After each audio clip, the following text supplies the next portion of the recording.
Let's get up. Let's get airborne, and then I'll work on it. Yeah, let's get in the sky, Fred, and then and then we'll figure it out. You take the wheel, and I'll work on the engine. Right, you hang on this. You just hold this like this, and keep going toward Japan, and we'll be okay. Let me know. Let me know when the sushi's ready. Okay, we should be ready to. Now, can you hear me? Yeah, I hear you fine. Okay, as long as you hear me, okay. That's I just saw your hand. Now I see your face. Okay. Let's see. Let's do By the way, ladies this. and gentlemen, if you just tuned in, I'm Mikey. He's Vinnie, and And we don't know what the heck is going on, but if we took off. he's in Seattle, and we have good reason to believe that that's where he'll stay for the remainder of Oh, the show. I wouldn't count on anything. But don't count on anything. In Don't fact, count on anything. if you watch the press conference with Donald Trump, you know that you can't count on anything in this world, There's nothing like to count on. like the world has never seen before. Let's see. Stop. Okay. All right. Where are we going here? Come on, Vincent. Let's see. I know there was some place we were supposed to be going. We were So gonna go. let's. We were gonna go visit Bobby Sherman today. Okay, we want to edit that, do we? Okay, we want. Now that's supposed to be happening. Yeah, that was I was supposed to be happening 2 years ago. It didn't happen. Yeah, it never happens the way you think it's going to happen, does it? All right. So, okay, there we go. Let's see. Let's do this and do this. Now you can hear me, right? I I mean, can hear you beautifully. you can hear me, and the people out there can hear me. Yep. So, I mean, we ought to, you would think that everything would be okay, but yet, um, There you go. like I said, let's start flying toward Japan.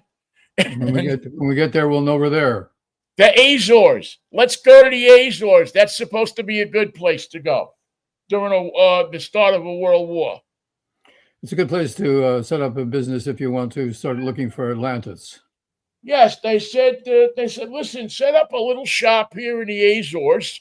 We have a few guys that are gonna come and hang out with you. You don't have to pay a tariff. You don't have to pay a tariff. You don't have to By pay the way, anything. Donald Trump announced today that the tariffs are so successful, there are billions of dollars flowing into this country. Billions. Oh yeah, no, Mikey. People are See, building that's the factories. problem. Too much money. Well, yeah, you doubted, and it's you because you know me. I'm a fervent Trump supporter. Oh yeah, you always have been. That's our difference. You're for him That's and I'm our against him. that's our big thing, is that I believed in this guy, from day one, from the day he came down the staircase, Since he turned up in the Azores. turned up with Fred Noonan, and he asked Fred the question, "What did you do with Amelia?" Come on. And Fred said, "Well, Good boy. she had some luggage here a little while ago." She didn't claim it. It's not my fault. She didn't claim it. Just let me ask you, just as a little side question here, okay? And this is just Be quiet. because I always consider you to be a much, more observant guy than I. Um, why in the good name of Christ would anybody fly with Amelia Earhart luggage? She has her own luggage now. She's had a luggage for years. No, For it's not years. this. It's not the type of endorsement that I'm looking for. Yeah, for years she's had Amelia Earhart luggage. I'd rather go with She's had a different BOAC. brand. If I'm going to go with a company no longer in business, I think I'll go with BOAC. Yeah, I mean it's a brand. It's Amelia Earhart luggage.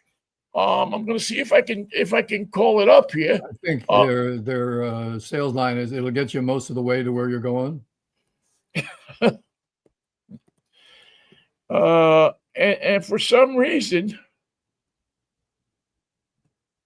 The thing about Amelia Earhart luggage is you can never find it. You look, and you keep looking, but you can't find your luggage. well, it's somewhere near the Azores. That's what you know. You know that there's a bunch of guys that saw it. Maybe I think it's closer to the Seychelles. Yeah, somewhere. It's so funny because you call up Amelia Earhart luggage on a search, and you have like 1, 2, 3, 4, 5, 6, 7, 8, 9 things that says Amelia Earhart luggage. And then the last line in the search is American Airline check baggage size policy. Amelia Earhart luggage is too damn big to get on this plane. Sorry, lady. I ain't getting on this, John. I don't know where you're going, but you're not going with us. Sorry, ma'am, but we're not letting you on the plane with this luggage. You can give us 25, 35, 105, 205. You're not getting on the plane You know what? with the luggage. Because she's got a Russian wolfhound, a borzoi in there, packed neatly, wrapped in towels. But it's a live dog. You can't do that. Well, what was the story with her and the husband, though? Because didn't the husband go to all these places and kiss her goodbye and put her in the plane with Fred Noonan, and then they seem to have had like a screw fest, from wherever they were taking off to wherever they were landing. They had a pied-à-terre in Manhattan. Except that the rumors were that she wasn't having a screw fest with anybody. I can't answer I can't answer that question accurately, but I think it was the 30s. Things were different, is what I told my father. I think they did land in Teaneck. Everything's different. Do you know Teaneck? Remember Teaneck? Teaneck was the big place where they had the 5,000 high school students in Teaneck, New Jersey, try Stridex pads. And what was the outcome of that? It removed the acne and 3/4 of the dermis from their faces. Oh, that's so sad. Now, I'm not going to let you go today. We're not going to piss away the show until you tell me about Bobby Sherman. Oh yes, I got to. Did you? I mean, you thought about that from then until now, didn't you? Yeah, that's okay, the short version. That's the short version. Okay. I'm hoping that my sister's listening. So I don't know. So Here Comes the Brides is a big hit. 1969 was like a big year for Seattle because you got the pilots coming in, and plus you have a hit TV show called Here Comes the Brides, and it has Bobby Sherman, who's playing some guy from downtown Seattle. Plays a highway patrolman.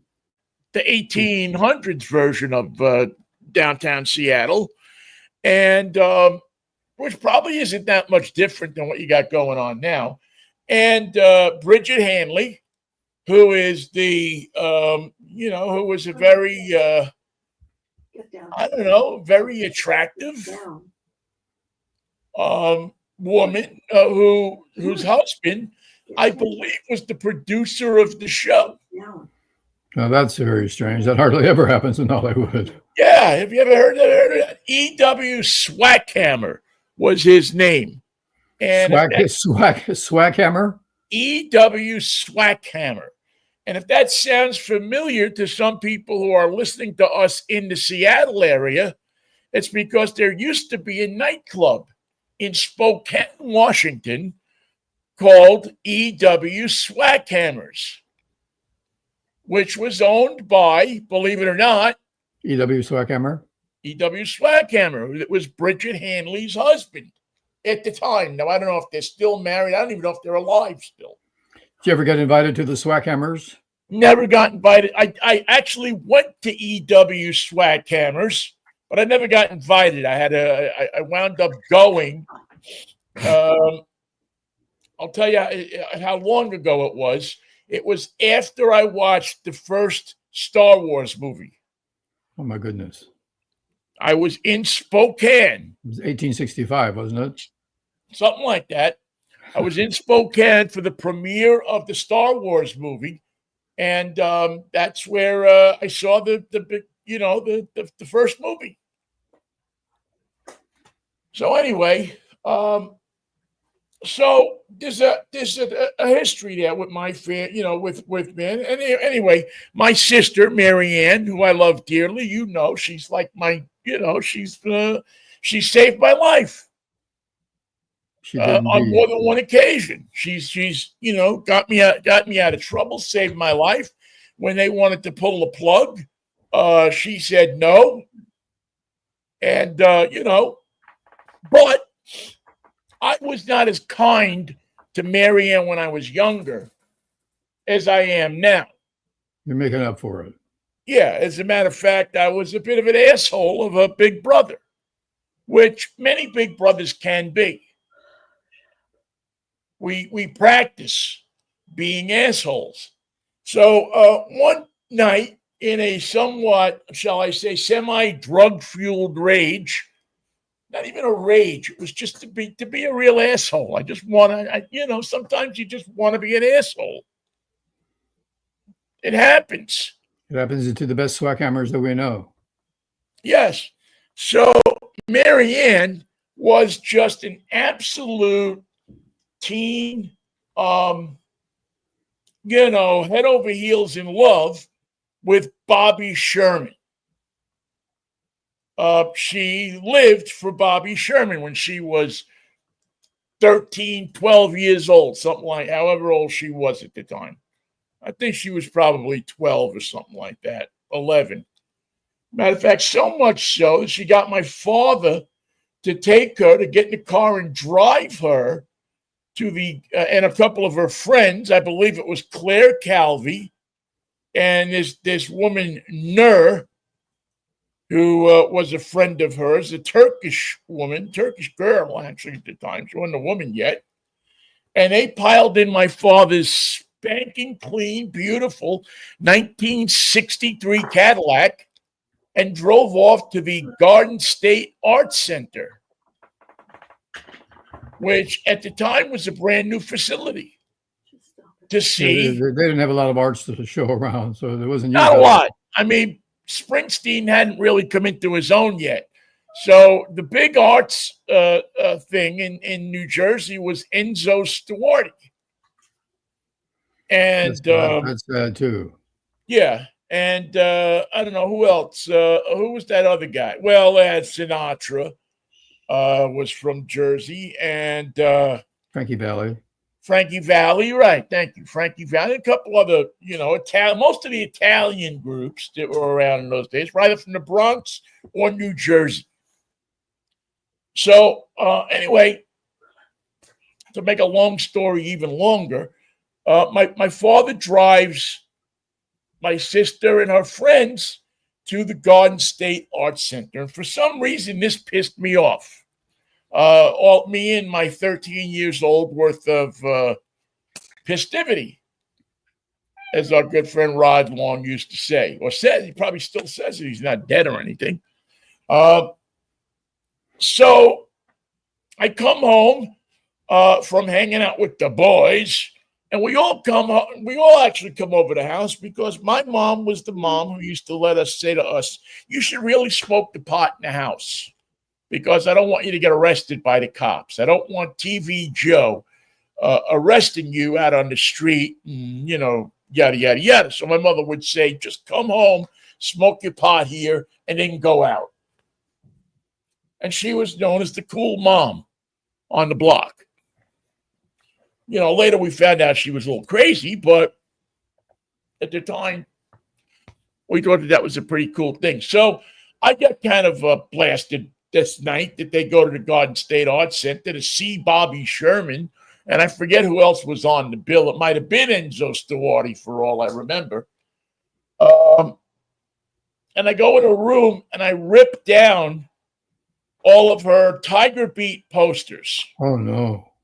Yeah, she was, she was so in love with Bobby Sherman. She bought every edition of Tiger Beat or 16 or whatever. What was Bop, I think was another one.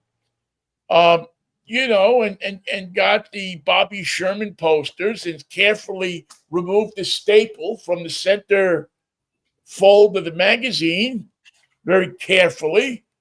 Took those pages out of the magazine and, taped them up to the wall. So she had one entire wall that was filled with Bobby Sherman posters. And here comes Vinnie. So I went in and ripped down all the posters. And for years, my life was worth nothing. Not only did I earn her scorn and her friends' scorn, the only ones that really benefited out of this whole deal were my friends who thought that I was, master of my domain because, I had the nerve to go rip down the Bobby Sherman posters, but I was cut off from my sister. She didn't talk to me. My sister's more attractive friends didn't talk to me because I was, it was an asshole thing to do. There's no way that you could look at it and say, well, listen, you had an excuse. There was no excuse for what I did. It's not. And, in later years, I told her that. As a matter of fact, I even told her that, not long after I did it. I apologized. I said, listen, I'm sorry. I think I did apologize after I caught a beating, though, from my father. Ah. I distinctly remember there was some parental violence involved. Not surprised. Yeah, there was, fathers are protective of their daughters. We both have one, and we know how that goes. So this comes up in the conversation between you and your sister now and then? Every holiday at least. And listen, I'll be the first one to say that I've perpetuated it because my immense feelings of guilt for doing it, and that I was a real asshole. And she has never, in my entire life, been that much of an asshole to me. Which, what happens then? You have a sister, that's like the worst thing you can do. Yeah. Is be nice, because, now you're walking around with that burden. Well, what did she ever do to you to make you do that to her? Nothing. Yeah, and the answer is nothing. The answer is she liked Bobby Sherman as much as I liked Bruce Springsteen, or you liked the Grateful Dead, or the Cowsills, or the Creedence Clearwater. I don't know. So anyway, I'll let the Cowsills comment go. Okay. Well, but whoever it was.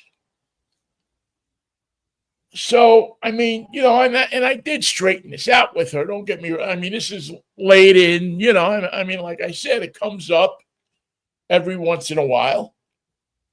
And I knew I was back on the track of redemption when she allowed her friend Kathy Heaney to go out with me several years later.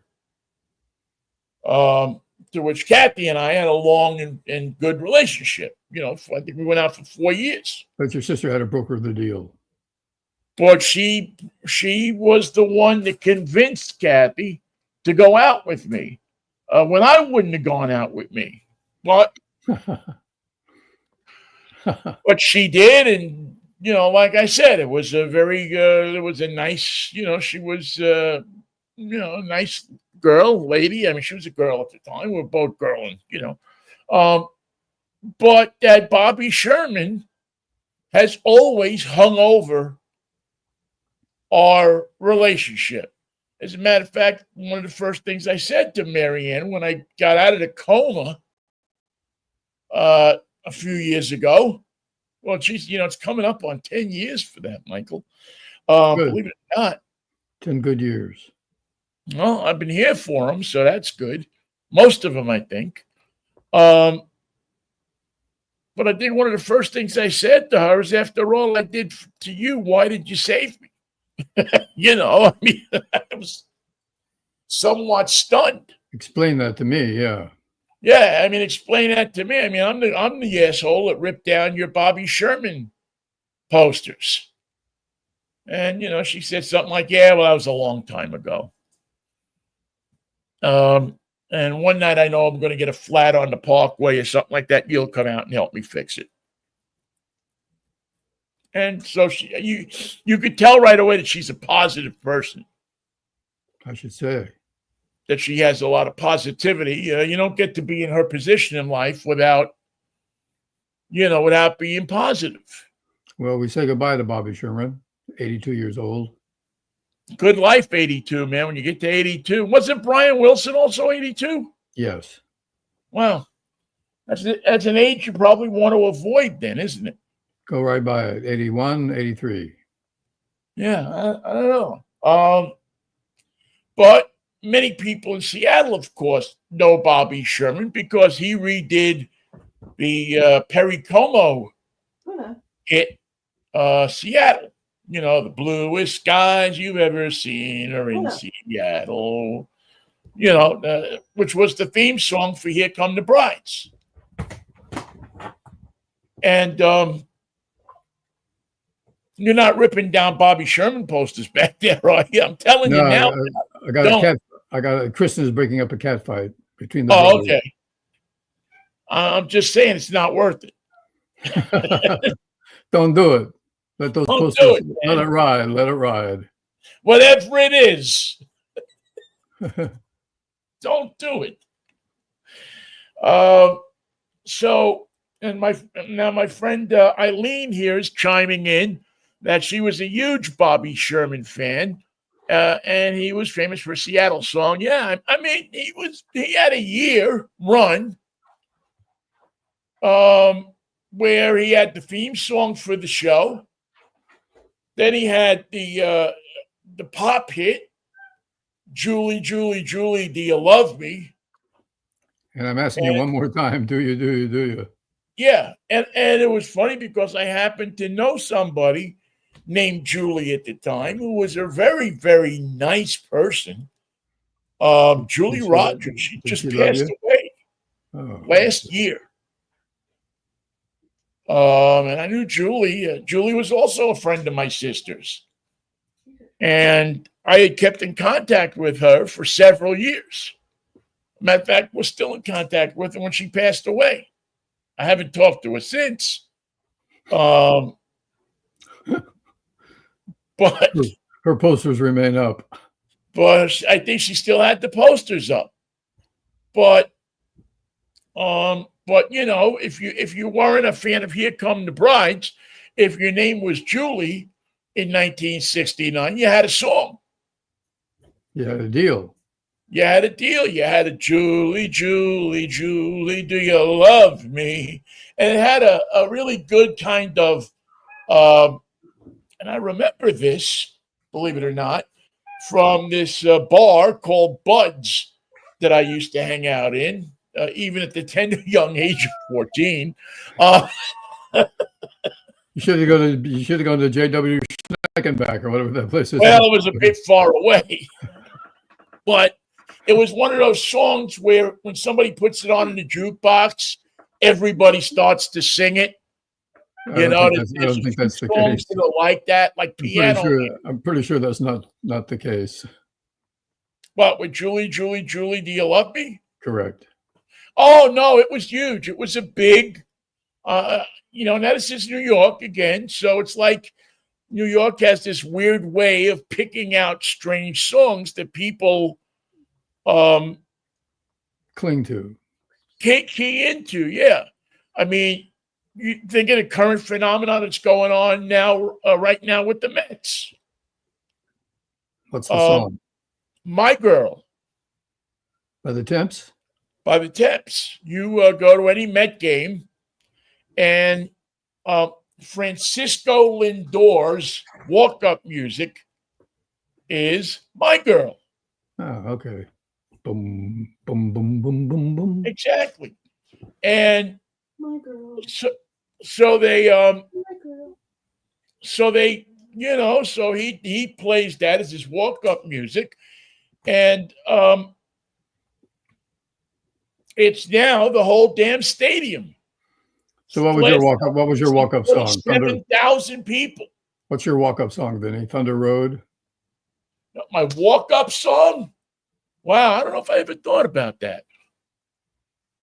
I'd have to think about that for a second. No, it wouldn't be Thunder Road. I mean, that wouldn't be who was it a couple of years ago that had there was somebody a couple of years ago had an Italian walk-up song. And the second most popular song at Citi Field is C'è la luna in mezzo mare, and it's not a walk-up song, it's a between the innings song. Yeah. But the place goes crazy. Because they can clap along. And they can dance to it. The old Italians get up and they start to dance. And the kids whose grandparents did that when they were kids. Translate that song for us. What's it about? Lazy Mary, you better get up and get the sheets for the table. Lazy Mary, you better get up. Cause your man, he comes a-calling. Something like that. That and what's the other one? Josephina, please don't lean on the bell. Josephina, please don't lean on the bell. Oh, when you mush her, please don't push her on the bell. She's kissing her boyfriend goodnight and leaning on the bell. Okay. And leaning on the bell, and Pop is upstairs. He's ready to come down with a hammer. But yeah, so My Girl. It used to be Piano Man. Piano Man, when they first opened Citi Field, they would play that in the seventh inning, I think, seventh or sixth inning, something like that. And, again, 45,000 people, 47,000 people are singing every word to Piano Man like they wrote the song. Yeah. Same thing in San Francisco, but the Giants have to win before they play Tony Bennett. Yeah, it used to be like, see, the Mets would do that with New York. See, the Yankees would play it every game. But the Mets would only play New York, if they won. There you go. That's how you do it. It was a big FU to the Yankees. For some reason, somebody, there's always a little something going on between the Yankees and the Mets. I mean, there's always some kind of shit always happening. It may seem little, but it's not insignificant. Right. I mean, many people know that they grew up with the Mayor's Trophy game, which was before there was interleague play. The Mets and the Yankees would play one time a year. And it was a game that was supposed to benefit the Police Athletic League, and they called it the Mayor's Trophy. And from 63, I think it might have been 63 until the interleague play in the 90s.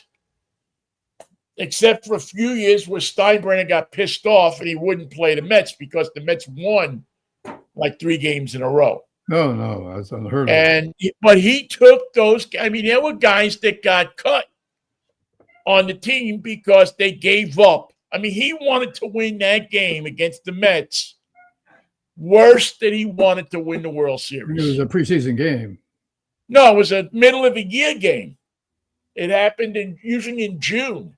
Oh, but it didn't count in the standings. No, didn't count in the standings. It was just an exhibition game that was played for the benefit of the Police Athletic League, I believe. You could call it a friendly, but it wasn't a friendly. Yeah, it wasn't friendly. There was nothing friendly between the Yankees and the Mets. There was just, there was in those days, that was the only way you could be rivalrous with your hometown competition. There Your was heyday no competition. Yeah, there was no I mean, if you wanted to get back, if you wanted to do something, you had to figure out a way to do it in that game. And there was always stories. There was a great story in 2000 when the Mets actually played the Yankees in the World Series, the first Subway Series since 1956. And you wouldn't believe what happened. Giants and the Dodgers. Yeah, but they didn't call the Giants and the Dodgers a Subway Series. The only Subway Series was the Mets and the Yankees and the Dodgers, or the two leagues. Right. But there was no. If you were in the same, the Giants playing the Dodgers was not a Subway Series. Gotcha. There was no name for it. It was just the Giants and the Dodgers. They played each other. I forget, what was it, 30 times a year? Wow, that's a lot of games. In those days, I think it was 30 times a year, 154 games. And so 154 games, I think they played, and it was 8 teams. So there's a way, if you have a pen and a piece of paper, you can do the math and figure it out, that they play each other, a considerable amount of games. So it really wasn't that, like now I think that, what do they play now, 18 games? Yes, 18. 18. It used to be 19. 9 and 9. Then they changed it.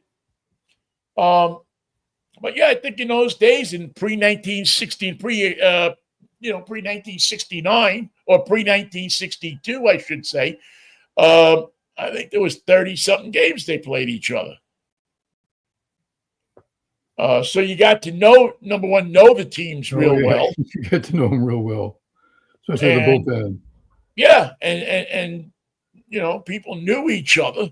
On the teams. A lot of guys in those days, played, were traded from one team to another, especially between the Giants and the Dodgers. A lot of guys went back and forth between those teams, just like Yankees and Kansas City. Their minor league. Yeah. Anyway, so that's the Bobby Sherman story. So we apologized. We made up for it. I introduced her to one of her boyfriends or something. I don't forget what I did to make up for it. But it was really, it remains to me to this day. I'm going to be 70 years old here in 5 minutes. Not that long. And it's still something that gnaws away at me, because it was probably the biggest asshole thing that I did to my sister. And there was no reason for it. I was just doing it to try to be a tough guy. And as you learn, as you get old, as you probably well know, that's not the way you prove you're a tough guy. Your poor sister. Yeah. Oh, no, I feel sorry for my sister, because she put up with some shit with me as a brother. I was not, we weren't the Ozzie and Harriet, we were definitely, they bring a little girl to that show at some point. Remember they had Ricky and David, and then they had like a little girl, Patty or something like that came along years after. But she wasn't like their real sister, was she? She wasn't Ozzie and Harriet's baby. Yeah. If I remember right, yeah, she was. I don't know how she fit into the show, but somehow they squeezed her in. They wrote her in, couldn't write her out. Hollywood, man. Nothing is real except what's real. Like your mom got stuck with letting you smoke dope in the house. Look what that cost her. Yeah. I could have been somebody. I might have been a lawyer. I could have been president of the United States. I mean, if Trump could do it. I'm not certain he can. Yeah, it's true. I'm not 100% sure he can either, to be honest with you. But. Well, thanks for that nice long story, because it prevents us from talking about the other topic that you just mentioned, which ruined my morning. Watching him in his press conference was more than my stomach could bear. Stop watching it, Michael. Stop watching it. It's just, you know. The damage may never be fixed. Yeah, I love you, pal. There's no way you can beat it until it's time. You know, we got 3.5 more years. Seems like it should be about a week left, right? But, and I don't know that. I think we're just going to have to stick this one out unless he drops dead. That's possible. I hate to be the bearer of bad news, but it's all bad news. Yeah, there's not a lot of good news here, because the guy standing there waiting for him to keel over could be a bigger idiot than he is. Hard to believe, but it's possible, I suppose. Yeah, I mean, it really is. Well, I got something else if you want to go into it, if you want to delve into it. Tell me about it. Lalo Schifrin died? Did Lalo Schifrin die? Yes. Is that the third one in the series? I guess the series, right? I mean, I guess it's Brian Wilson, Bobby Sherman. Well, no, the third one would have been the Bad Company guitarist. Mick Ralphs, the great Mick Ralphs. Yeah. The man who knew how to play a power chord his own way. Yeah. That dude he could shred, man. He could. Wrote a lot of great songs for Bad Company. He wrote some of those songs when he was in Mott the Hoople, but they couldn't perform them, if you can believe it. They could have had Bad Company hits, but they didn't know how to do them. Really? Mm-hmm. I didn't know that. So all the young dudes, did he write that? No, that was David Bowie wrote that. David Bowie. What's the song I'm thinking of? That Feel Like Making Love. Yeah, maybe that's it. Although, well, it's Grand Funk. That's not a Bad Company. And Paul Rogers. He could sing the way that Ian Hunter could not. Yeah. And Hunter had one of the best album titles of all time. What was it called? You're Never Alone with a Schizophrenic, right? I mean, you can slice that and dice that any way you want. It's just a great grouping of words if you just want to go there. Oh, man. What are you driving, Vinnie? Say again? What are you driving? Well, do we have a minute before we jump into that? Because there's something that is very newsworthy and we haven't talked about it. And I at least want to mention it because I've had it mentioned to me by a couple of people. Sunspots? Do you know Ketel Marte is? Have you been following this story out of Chicago? Tell me about it.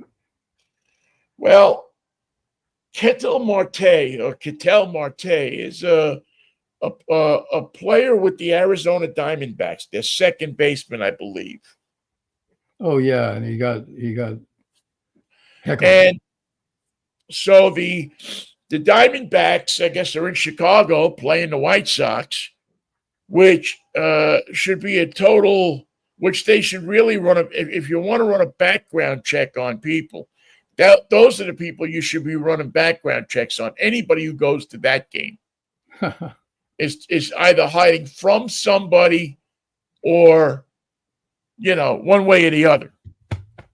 Anyway, so Marte, I guess, mom tragically passed away a few weeks ago.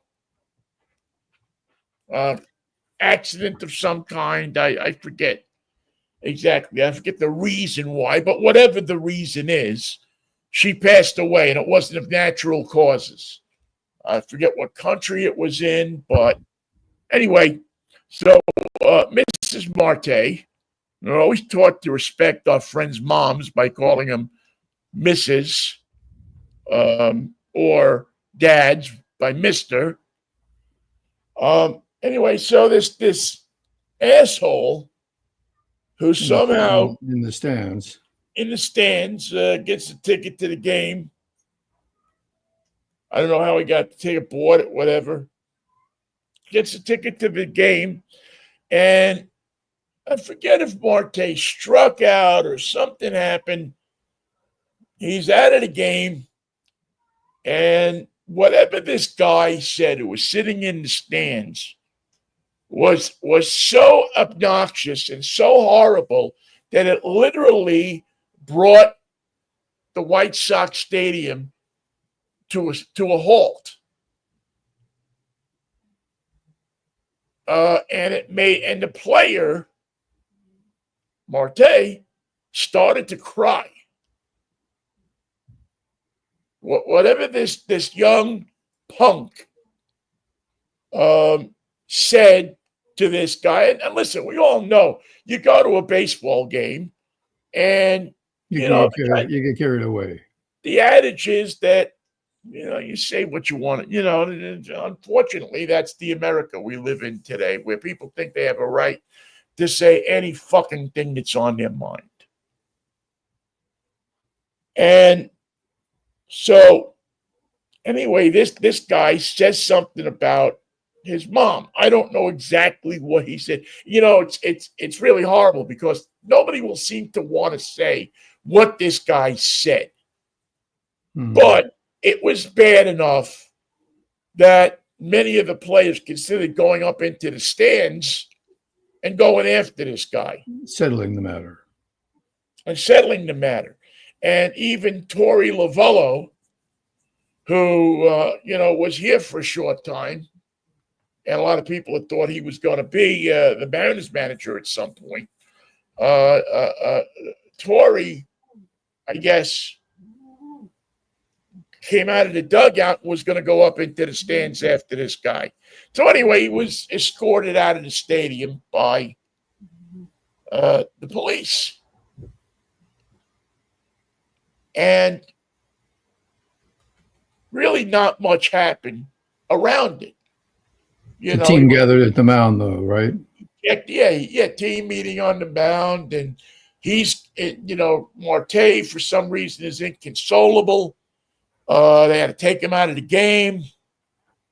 He's evidently, this guy had a relationship with his mom. He loved his mom. His mom was taken from him tragically a couple of weeks ago, and it seems that this guy is not over it yet.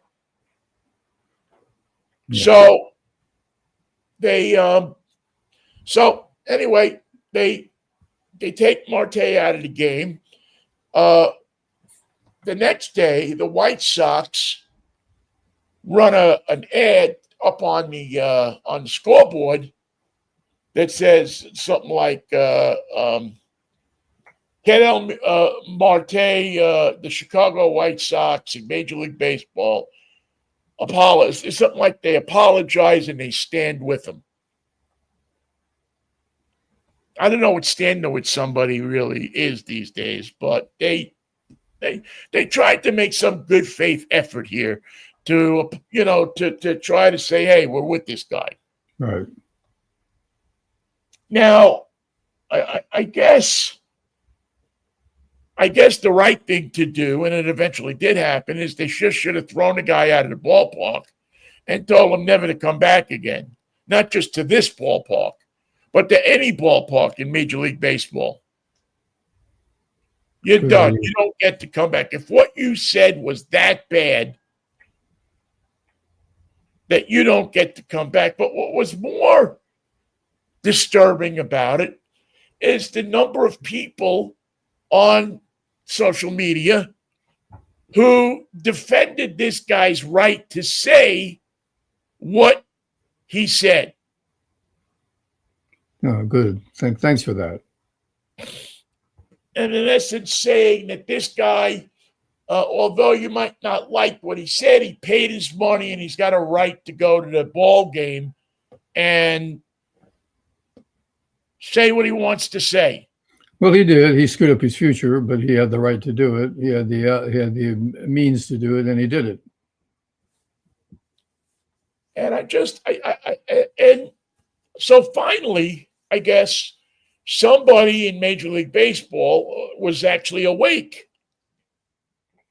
And they saw what was going on, and they figured out, and they said, we better do something about this. So they got a hold of Marte, and they got a hold of this guy, and they said to this guy, you are no longer allowed in any major league or minor league baseball park in the United States. You're done. Don't come back. Get the hell out. And so I don't know how long but he, in essence, is the first guy since like Pete Rose to be banned from, which this guy, of course, is wearing as a badge of honor. Sure. Now he's, he's a hero for the dark side. Right. He's Mr. Big Shot now because, but he won't give his name out to anybody, which is probably a smart thing. But many people are advocating, we should go after this guy. We should do this. We should do that. And it's just such a horrible incident on so many levels because, number one, even though what the guy said was wrong, he shouldn't have said it, shouldn't be allowed to go back to a baseball game, maybe we shouldn't be lynching the guy because he said it. He didn't. It doesn't seem from what you could say, and again, you couldn't really see what he said because nobody will report it. Well, he went too far, so let's go too far when we punish him. Right. So he went too far. So exactly. So now let us immediately drop ourselves down to his level.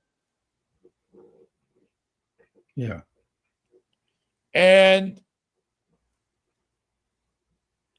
so this is where we sit now. He's banned from the ballpark, from any ballpark, from what I've read. Nobody wants to give out his name. No legitimate media organization will give out his name. So nobody's putting up not this guy's Fox name, News. Jimmy Jones. Should be Fox News. They'll put him up there. Yeah, they'll somebody eventually will. They'll give him a weekend show. Yeah. It's true. This guy will become the latest media star. It's so sad that it's true, Michael. Yeah. And so he's in line for his, he'll come on right after Janine Pirro. You don't want to miss their crosstalk. Yeah, these two. Yeah, you definitely want to be hanging out with these two between her and who's that rag that they have that unbearably unbearable Maria Bartiromo. Maria, who used to be a financial advisor. And she's explaining tariffs to everybody who wants to hear. Right. And she doesn't know what they are. There's billions of dollars rolling in. We don't know where it's coming from. We don't know where it's going. It's just rolling. It's like the sky opened up. And there's Trump on the lawn with the hat. So Trump, by the way, had nothing to say about this. Somebody has told Trump that the smartest thing you can do here is just don't say anything. Well, when's that ever worked for him? When has he ever employed Well, that I idea? can tell you right now that that's not going to last past the weekend. That seems to be. He can pardon him. Yeah, I think that's the perfect thing is that they should pardon him right away. Get him out of there. Get him out of there. Get him out of there. Get him on with Janine Pirro and a bottle of wine. I mean, one bottle of Thunderbird will probably work for both of these two. half a bottle of Thunderbird will take you places you've never been and never thought you wanted to go. Yeah, for $1.30. And from which there's no way to return. No, there's a way to return. They elect you the next president. Right. That you know what? That'll be it. Right. Janine Pirro will be the first woman president of the United States. Will they still call it the United States? No, something tells me that'll be a. The republic will long have been destroyed. The Gulf of America, we'll just call it. The Gulf of Florida. We'll change it again. Matter of fact, we're going to sell it to a sponsor. Anybody who wants to can now buy.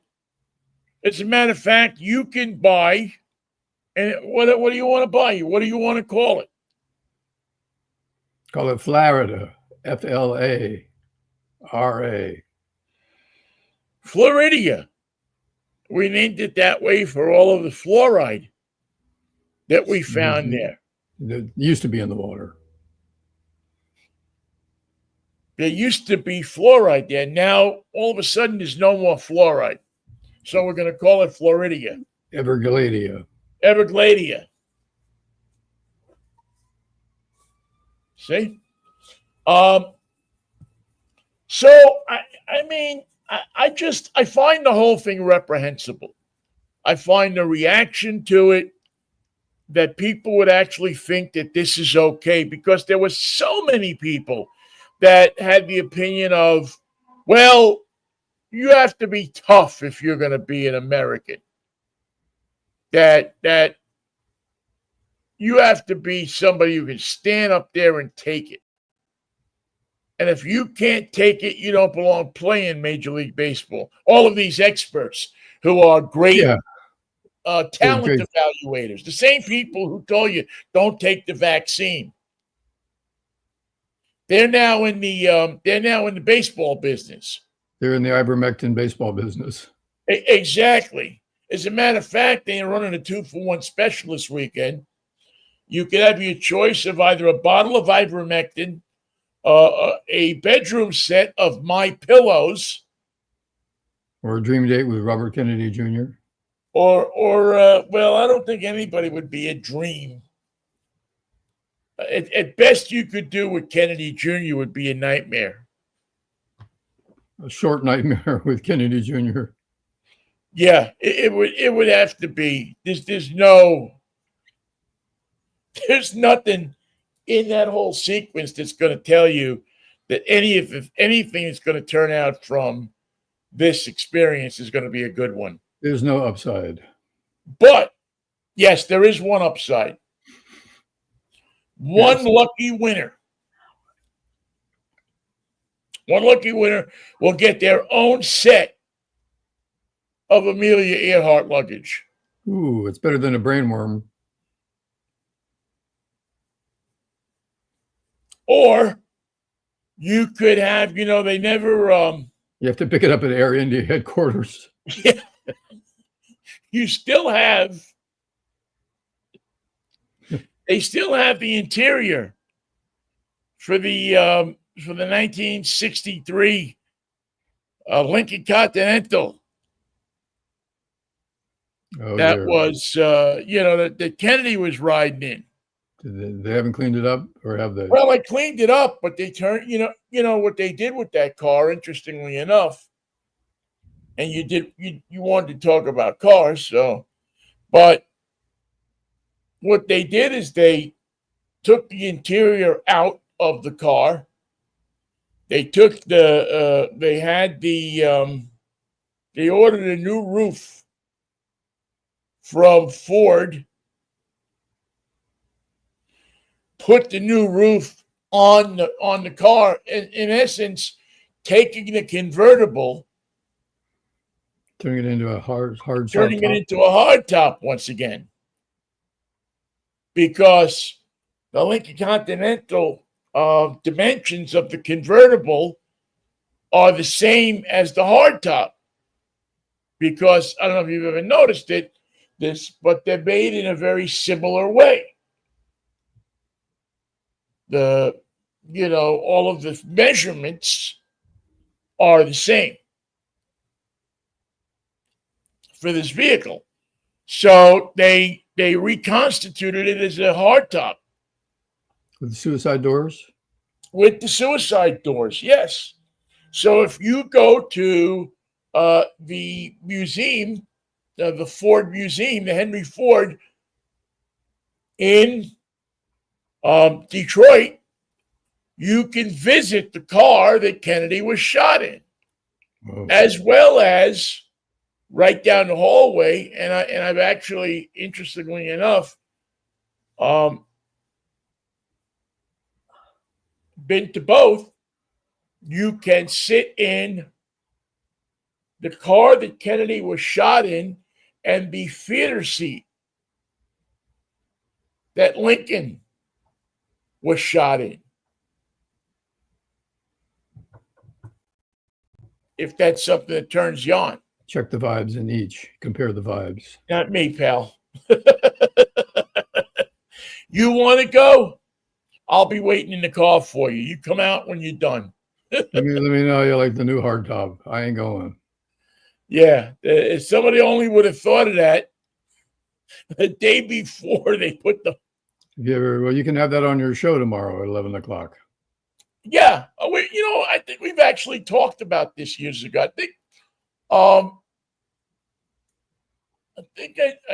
we talked about it like one of the first weeks that Drive Time was on the air.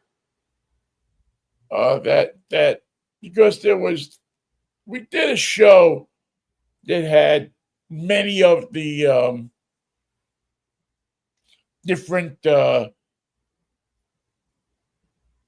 rides that some of the presidents took a ride in, whether it be their final ride or something close to the final ride, or however it was, however they were changed. But they were cars that had been changed from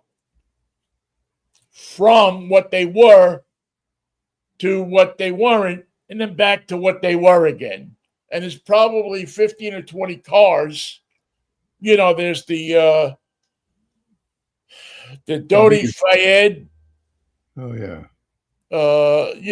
Limo with Princess Diana in it. There's there's like 10 cars. How many Cadillac Beasts are there? There 2 or 3. The presidential limo. Mm-hmm. That they call the Beast. The Beast, yeah. There's a few of them around. I know that the Reagan one, I know, is still around. There's another one that's I forget. There's another one that was also on. There's also a Pope Mobile. That's the other one. The Pope Mobile that when Aga was that his name? Metma Aga, I think was his name. Shot the Pope. He was in the Pope Mobile. They had a ton of cars with the Pope's, and it was an open ride in that day. Yeah. The Pope's car was an open Because, I mean, really, who thought they were going to shoot the Pope? Well, now they know. The answer is, yeah, well, I got an answer for that question. yeah, it's one less question we have in the world. Now we now know the answer. But Aga, I think that's his name. Not Met Ma Oz, but Met Aga. I guess he was took a shot at shot the Pope. But we don't need gun control in this country or anything like that, or anywhere for that matter. I don't see why. Yeah, guns good, people bad. Anyway, it's just crazy, just insanity. What are you gonna talk about tomorrow at 11 o'clock? I'm going to talk about Michael. I'm driving something I haven't driven in a couple of years. I'm actually enjoying this car. Was it the Honda Civic? Better than the Honda Civic. Well, that would be the Nash Rambler. Boy, close, Michael. Beep, beep, beep, beep. It's horn one, beep, beep, beep. Now we're doing 110 as fast as we can go for a Rambler to beat a Cadillac. I forget now the rest of the. President Trump says he is ending all trade discussions with Canada. Well, that simplifies everything. We're going to invade them tonight. Where's their bunker? Because we got the bomb to bust it to break to. We got it. We made 2 of these 30,000-pound bombs. Got one left over. And we don't know what to do with the second one. Where's your bunker? Where's your bunker? So Toronto. Hello. Showing up in Toronto tonight at 7:05. Or Edmonton if they don't negotiate. Well, see, that's the thing with Edmonton. You go out and blow it up, and reality is, you can't tell the difference. would you really know? They don't have a bunker. So I don't know if Edmonton's in any trouble, but somebody's going to get an ass kicking. Well, have a good show tomorrow, and I hope it gets into Canada. It may not get in. Your show? I think we'll get in under the line tomorrow. We may not get next week's show in, but we do have, believe it or not, I think we've talked about this before. We do have a number of people that are, for some reason, interested in the show in Canada, in Vancouver. Well, it just makes good common sense. Yeah, we get a ton of people. We had a big fan up there who owned an auto body shop. Ah. She's always the auto body shops. And brought to you by Vinnie's pal, Biff Jiggerman of Canada. Exactly. And so we had the guy who used to listen to the show. He had the show on the shop on Saturday. And he passed away.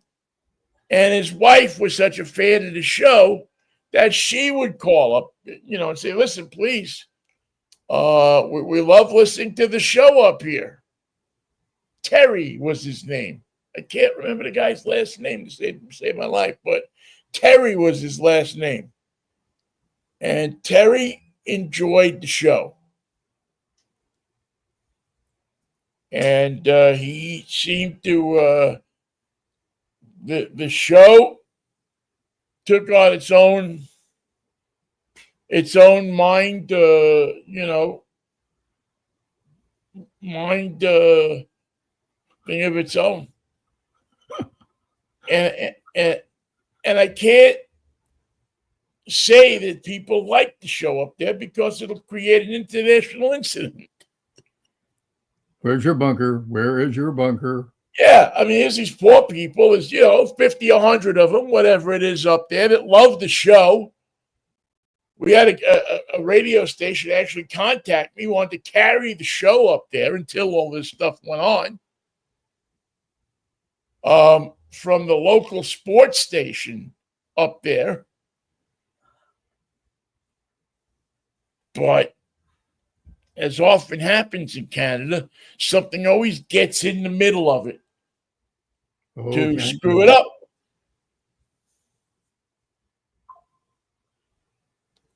Why is this a problem to this world?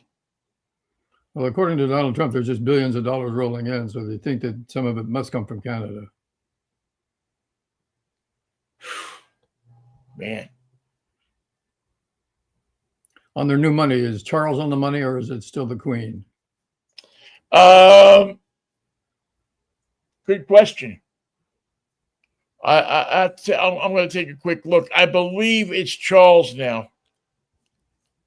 I have a great song about Canadian money too, believe it or not. There's a song by Ghana called Canadian Money. And many years ago, Canadian Money was the song that was used for Canadian Tire, the big retailer up there. Canadian money in my pocket, quarter ain't worth a dime. Although I may freeze on the Orient Express, it's warmer in the Northland than in the old U.S. So I open up the page for Google, right? And it says, people also ask. By the way, the exchange rate this morning is 0.73 is the exchange rate of the United States dollar. In Canada. In Canada, 73 cents would be what Canadian money is worth this fine day.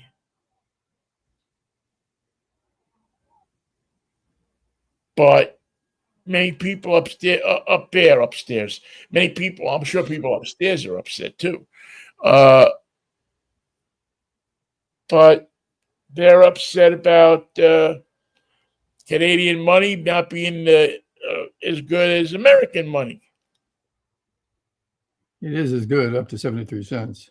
Up to 73 cents is when you get into that look, that look that you get when you're trying to pass it off as real money. Although the way things are going, it could be better than our money now, right? Oh, yeah. Because at least you know that tomorrow, 73 cents is going to be 73 cents. And what do you know and believe? Tina Delgado is alive. Alive. Tina Delgado, why is... Well, it's a Fractious Friday, and that's what the real Don Steele always said. Oh, see, I didn't know. Okay, that's good. Anyway, 73 cents is what you'll get if you walk into your Canadian Tire store and say, I got a dollar here, and I need to change it into some Canadian money. I'm here to pay my tariff. I'm here to pay my tariff. And they will say, okay, give me your bill. Give me the bill that you have. And you give it to them, and they'll give you 73 cents back. And you'll get 73, not 70, nothing different. Not 74, not 72. 73 cents. So when you buy tires in Canada, they give you 73 cents. Well, they only give you 73% of a tire. I see. That's the trick. That's I don't know how that's going to work, man. That's not going to work. They have a way of making it work up there. You see, that's Well, the thing about the Canadians is we sit here and we goof on them all the time, but they have a perfect system that makes it all work out. how come they just can't pay you 73 cents on the dollar for your show? I don't know. I would do the show for nothing for the Canadians because I've always been a fan of Canada. I'd give them the damn show. I'm sitting here doing it anyway. We like the Rough Riders and the Rough Riders. Yeah, we like both. We like everybody. We have no problems. We're not going to argue with people.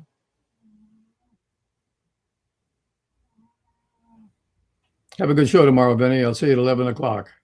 Mikey, I will be here at 11 o'clock getting the show going. We'll be talking about the Volvo XC90 hybrid, which means that you get as much power out of the hybrid as you do out of the gasoline engine. And you just get a good car. A Volvo is a good car. You know who it's made by, right? The Bobby Sherman Poster Authority. China. Oh, It's a Chinese car, except that there's no tariff on the car up there. oh. They open the door and say, please bring the car in.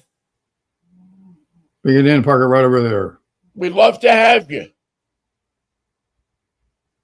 We'll be happy to see you at 11 o'clock tomorrow morning with And then again on Monday at 10:10. and then Monday at 10:10. As a matter of fact, get here at 10:10 and we'll have we'll have more car for you. Done. And we'll have fun. It won't be a Fractious Friday. It'll be a Fractious Monday. Morose Monday. Yeah. Take your day off on Sunday. And you'll be okay. What more could you want, Michael? Well, if your sister Marianne forgave you, we can't ask for anything else. Can you forgive me, Michael? I mean, do you think less of me because No. I ripped Bobby Sherman off our walls? No, that all happened before I knew you. Okay, so we're good, right? We're good. And please tell your lovely wife that I didn't do it intentionally. I was in a craze at the time. She knows. Okay, I don't want her to think bad of me. Oh, no, not a chance. Okay, well, I like me. I have the paranoid, not the paranoid, but the thing where you don't want to. You just want to make people feel good about you. You're never alone when you're with a schizophrenic. Well, I mean, come on. Is there a better album title? Abbey Road. Maybe not. Who knows? Nothing matters, and what if it did? Everything you know is wrong. Magical Mystery Tour. I don't know about that, but it's a great album, and it's a great title. All right, man. I will see you on Monday if the Lord's willing and the creek don't rise, and we'll see you tomorrow morning. In case you forget it, it is again 11 o'clock tomorrow morning. Here on Right your here. computer. If the Lord's willing, the creek don't rise. It's that simple. Mikey, peace, love, and Manischewitz, pal. What a wine, Vinny. What a wine. See ya. Well, wine. All right. Have a good weekend, Michael. You take care of yourself. That's Michael. I'm Vinny. And we now disappear into the ether of AM, FM, and, by the way, radio. Have a good weekend, folks. See you tomorrow morning for drive time at 11 o'clock. Bye-bye. Now get us out of here. Do do do do do do do do do do do do do do.